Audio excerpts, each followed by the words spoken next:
GR9 Telugu టీవీకి స్వాగతం. మేమే నేతన్నల కోసం కూడా ఇక్కడనే సిరిసిల్లలో పోచంపల్లిలో గద్వాలలో ఎక్కడెక్కడైతే రాష్ట్రంలో నేతన్నలు ఉన్నారో ప్రతి చోట కూడా ఇదే పద్ధతిలో దీక్షలు కూడా తీసుకుంటామనే మాట కూడా నేను విజ్ఞప్తి చేస్తా ఉన్నాను.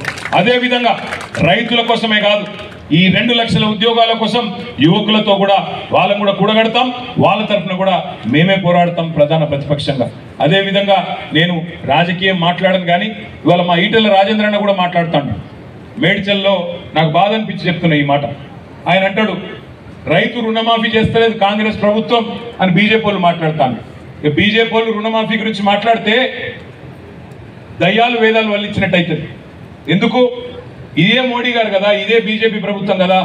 రైతులకు వ్యతిరేకంగా నల్ల చట్టాలు తెచ్చింది ఎవరు? ఈ బీజేపీ ప్రభుత్వం కాదా?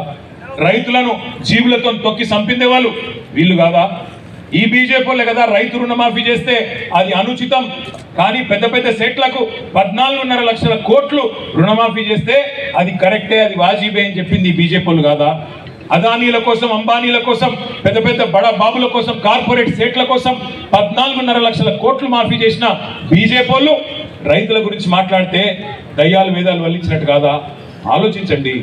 అందుకే నేను మిమ్మల్ని అందరినీ ప్రార్థించేది రాజకీయం కోసం కాదు, మన రైతుల గొంతు వినబడాలన్నా, మన నేతన్నల గొంతు వినబడాలన్నా, మన తెలంగాణ గొంతు వినబడాలన్నా, తెలంగాణ గొంతు వినబడాలన్నా అని ఎందుకంటున్నా అంటే, ముఖ్యమంత్రి ఏమో గుంపు మేస్త్రి, మీకు తెలుసు. ముఖ్యమంత్రి ఏమో గుంపు మేస్త్రి, ప్రధానమంత్రి ఏమో తాపీ మేస్త్రి. ఇద్దరు కలిసి తెలంగాణకు సమాధి కట్టాలన్న చక్కర్లు ఉన్నారు.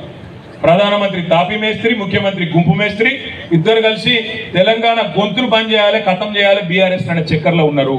మరి కాపాడుకుందామా, ప్రజల తరపున కొట్లాడదామా, లేదా వీళ్ళ కుట్రలకు బలైదామా ఆలోచించమని చెప్పి కూడా కోరుతూ, రైతుల తరపున రేపటి నుంచి మనం బయలుదేరదాం. ఎక్కడెక్కడైతే కొనుగోలు ప్రారంభమైందో, ఏ సెంటర్లో అయితే చాలైందో, నేను జిల్లా పార్టీ అధ్యక్షులు ఆగన్న గారిని, మా సింగిల్ విండోల అధ్యక్షులను, అదేవిధంగా మా సర్పంచ్లను, ఎంపీటీసీలను, గ్రామ శాఖ అధ్యక్షులను పేరు పేరున అందరినీ కొడుతా ఉన్నా. ఇక్కడికి వచ్చిన రైతు సోదరులు, రైతు బిడ్డలందరినీ కొడుతున్నా. మనమే బయలుదేరదాం, గులాబీ కండువానే కప్పుకొని బరా